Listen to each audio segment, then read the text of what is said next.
Bismillahirrahmanirrahim. Assalamualaikum warahmatullahi wabarakatuh. Yang terhormat Bapak Rizkon Halal Syah Aji, selaku dosen pengampu ekonomi Trika 2. Pada kesempatan kali ini kami dari kelompok 8 akan menjelaskan hasil diskusi kami yaitu tentang Autoregressive Distributed Lag atau ARDL. Bisa di next. Ini anggota kelompok kami. Yang pertama ada Hafsya Yurin Kausima, ada Retna Utami, ada saya sendiri, Raihan Behaki, ada Muhammad Latif Rasidin, dan Endang Putri Maidarsi. Langsung masuk ke materi pertama yang akan disampaikan oleh Muhammad Latif Rasidin. Baik, terima kasih moderator. Jadi dalam ekonometrika terapan, para peneliti atau para ahli ekonometrika seperti Granger, Angel, dan Pesaran dan Sin menggunakan uji ARDL atau Autoregressive Distributed atau uji kointegrasi untuk melakukan uji di dalam jangka panjang dan jangka pendek. Nah, uji ini berguna untuk mengatasi masalah non-stasionaritas dan keterbatasan struktur model yang lambat sebelumnya. Jadi analisis ekonometrik dari data time series makin mengarah pada masalah kointegrasi. Alasannya adalah kointegrasi merupakan cara yang efektif untuk mendeteksi adanya keseimbangan yang stabil antar variabel. Nah, kointegrasi telah menjadi persyaratan penting untuk setiap model ekonomi yang menggunakan data time series yang tidak stasioner. Boleh di next. Selanjutnya ada pengertian ARDL. Metode ARDL sendiri pertama kali diperkenalkan oleh Pesaran dan Sin pada tahun 1997 dengan pendekatan uji kointegrasi dengan pengujian bound test cointegration.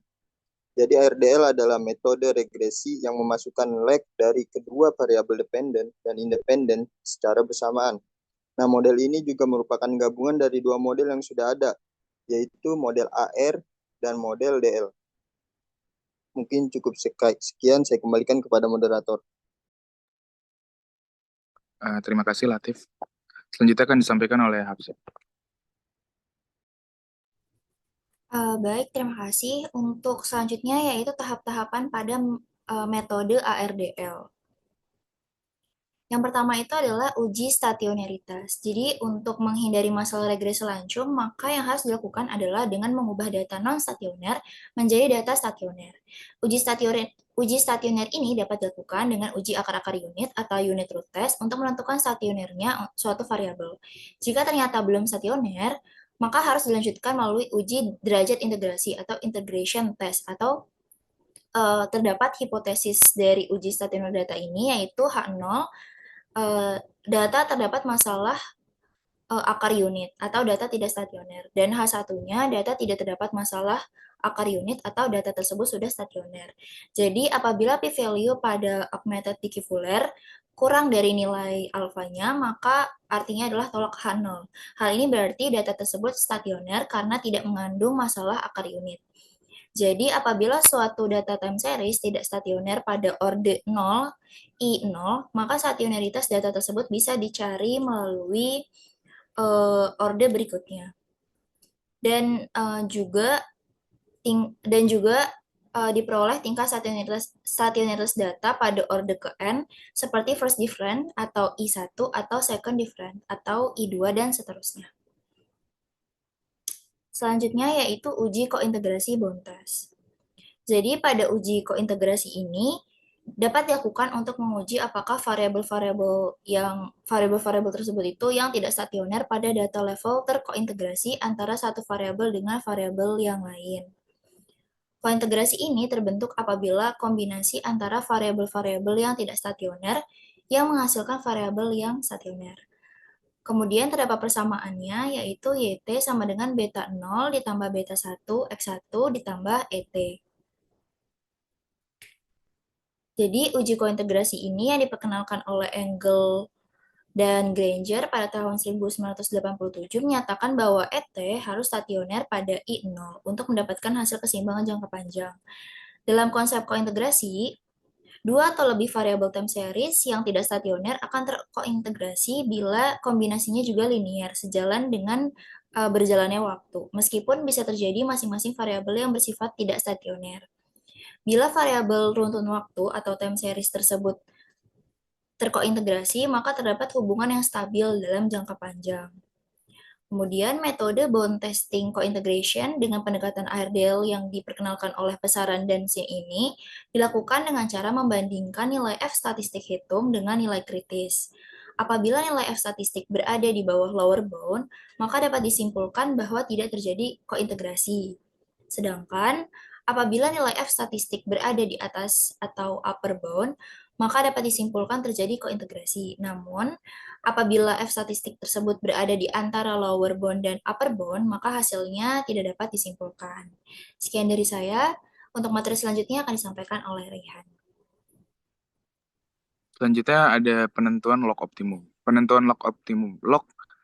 Lag dalam sebuah sistem VAR merupakan hal yang penting. Di samping berguna untuk menunjukkan berapa lama reaksi suatu variabel terhadap variabel lainnya, penentuan lag optimal juga berguna untuk menghilangkan masalah autokorelasi dalam sebuah sistem VAR. Pemeriksaan lag digunakan untuk menentukan panjang lag optimal yang akan digunakan dalam analisis selanjutnya dan akan menentukan estimasi parameter untuk model VAR. Hal ini disebabkan karena estimasi hubungan kualitas dan model VAR sangat peka terhadap panjang lag, sehingga perlu untuk melihat data kemudian menentukan ketepatan panjang lag. Pemilihan lag dapat ditentukan menggunakan kriteria informasi prosedur pemilihan lag, menggunakan kriteria informasi yaitu yang pertama, estimasi VAR dengan lag maksimum. Lag maksimum terikat dengan jumlah observasi atau T dan dapat dihitung menggunakan formula oleh Said dan Diki tahun 1984, yakni T1/3. Lag maksimum adalah akar 3 dari T. Yang kedua, lag optimal dapat dilihat dari nilai statistik kriteria informasi yang dihitung bagi setiap lag. Lag optimal adalah lag dengan nilai statistik kriteria informasi terkecil. Yang terakhir, terdapat beberapa kriteria informasi multivariat, di antaranya Archaic Information Criterion (AIC), Schwartz Information Criterion, dan Hannan-Quinn Criterion (HQ). Bisa di next.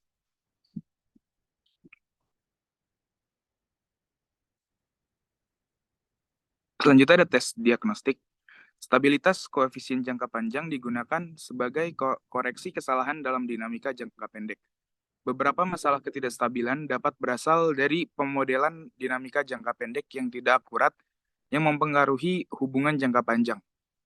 Oleh karena itu, perlu untuk menggabungkan dinamika jangka pendek untuk merumuskan parameter jangka panjang dengan melakukan pengujian CUSUM dan CUSUM-Q yang dikembangkan oleh Brown dan kawan-kawan tahun 1975.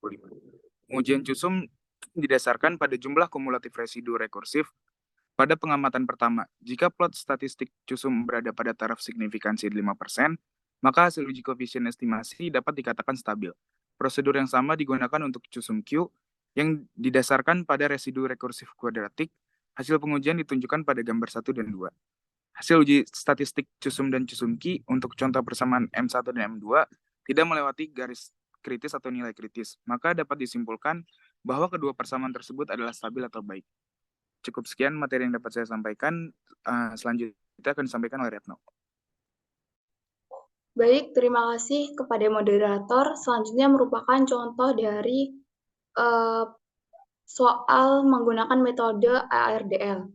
Untuk membuat analisis data ARDL, yang pertama dilakukan yaitu yang pertama menguji stasionaritas data. Oke, hipotesis yang digunakan yang pertama adalah H0, yaitu apabila probability lebih dari alfa 5%, maka data tidak stasioner. Kemudian H1, probability kurang dari alfa 5%, maka data tersebut adalah stasioner. Pada gambar di sini probability-nya yaitu 0,0383 yang artinya kurang dari 0,05 atau 5%. Artinya adalah menolak H0 dan menerima H1. Jadi, pada para variabel Y, data stasioner pada level first difference karena nilai ADF ini lebih kecil dari critical value. Boleh di next? Yang kedua adalah uji stasionaritas pada X1 dan juga X2. Yang pertama, X1 stasioner pada tingkat first difference. Pada gambar di atas menunjukkan probabilitasnya adalah 0,00065 yang artinya kurang dari 5%. Dengan hal ini adalah menolak H0 dan menerima H1. Jadi variabel X1 data stasioner pada level first difference karena nilai ADF-nya lebih kecil dari critical value. Begitu juga pada variabel X2, data stasioner pada tingkat first difference karena probability kurang dari 5%, yaitu 0,0066 yang artinya menolak H0 dan menerima H1. Jadi pada variabel X2, data stasioner pada level first difference karena nilai ADF lebih kecil dari critical value. Lady next. Setelah dilakukan uji stasionaritas dari ketiga variabel tersebut, yaitu variabel Y, X1, dan X2, maka tabel di sini menunjukkan bahwa nilai tes statistik ADF masing-masing variabel dengan derajat keyakinan 1%, 5%, dan juga 10% adalah stasioner pada tingkat pertama atau first difference. Data di atas setelah stasioner pada diferensiasi pertama, maka diasumsikan akan terjadi kointegrasi atau hubungan jangka panjang. Dengan demikian, pengujian selanjutnya dapat dilanjutkan pada uji kointegrasi. Boleh di next. Tahap yang kedua adalah uji kointegrasi. Uji kointegrasi dengan menggunakan Bond-Test. Di sini kita membandingkan F statistik dengan I0. Apabila F statistiknya lebih dari I0, maka hasil uji kointegrasi tersebut merupakan terdapat kointegrasi pada variabel-variabel dalam model yang diuji. Di sini, hasil uji kointegrasi berdasarkan pendekatan Bond-Test menunjukkan nilai F statistik sebesar 10,48930, yang berarti nilai F statistiknya lebih besar dari nilai I0 Bond-Test, baik pada tingkat signifikan 10%, 5%, 2,5%, maupun 1%. Maka dapat disimpulkan bahwa terdapat kointegrasi pada variabel-variabel dalam model yang diuji sehingga adanya keseimbangan jangka pendek dan keseimbangan jangka panjang pada variabel-variabel tersebut. Boleh di next. Oke. Tahapan yang selanjutnya adalah melihat lag optimum. Salah satu cara untuk menentukan panjang lag optimum adalah dengan menggunakan pendekatan IK ke Information Criteria atau AIC. Pemilihan panjang lag ditentukan oleh nilai AIC terkecil. Berdasarkan gambar tersebut, dapat diperoleh 20 top model, yaitu adalah model yang dipilih model ARDR yang pertama, 3,3,0, berdasarkan nilai AIC minimum. Boleh di next. Oke.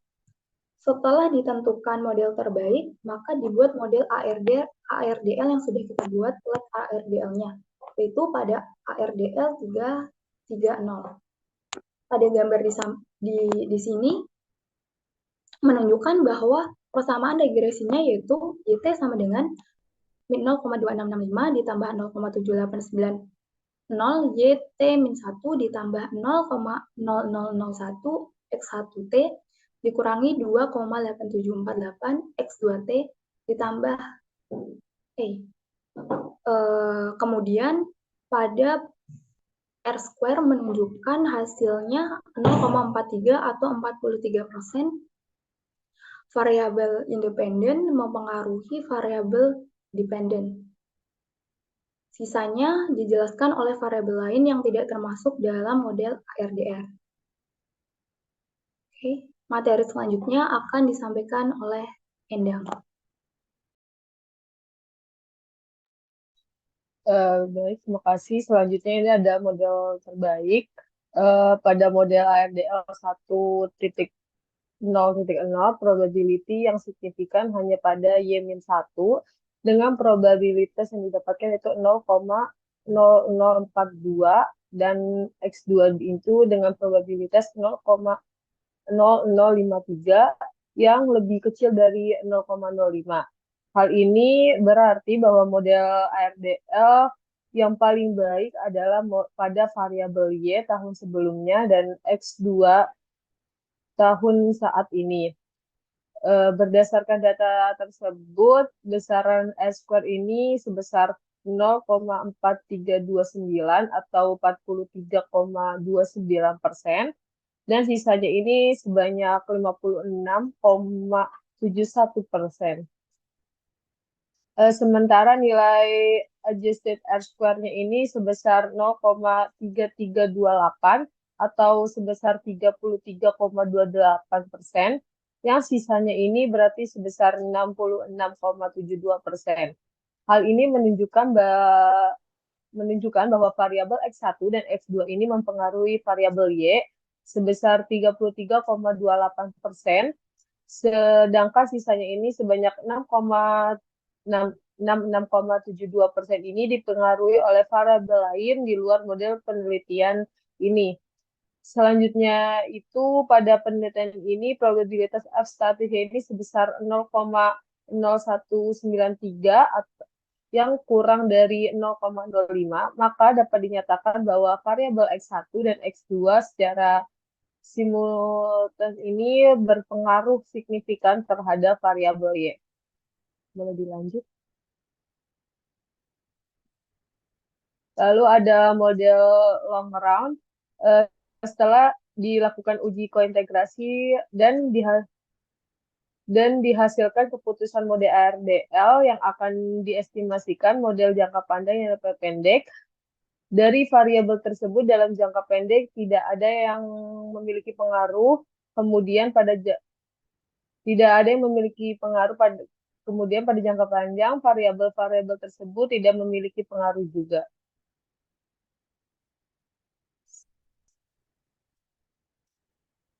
Lalu yang terakhir ada uji stabilitas. Telah dilakukan 2 uji stabilitas yang kemudian hasil uji statis kusum ini untuk persamaan X1 dan X2 ini tidak melewati garis nilai kritis, sedangkan pada uji stasioner kusum Q dalam persamaan X1 dan X2 ini meliputi garis batas nilai kritis.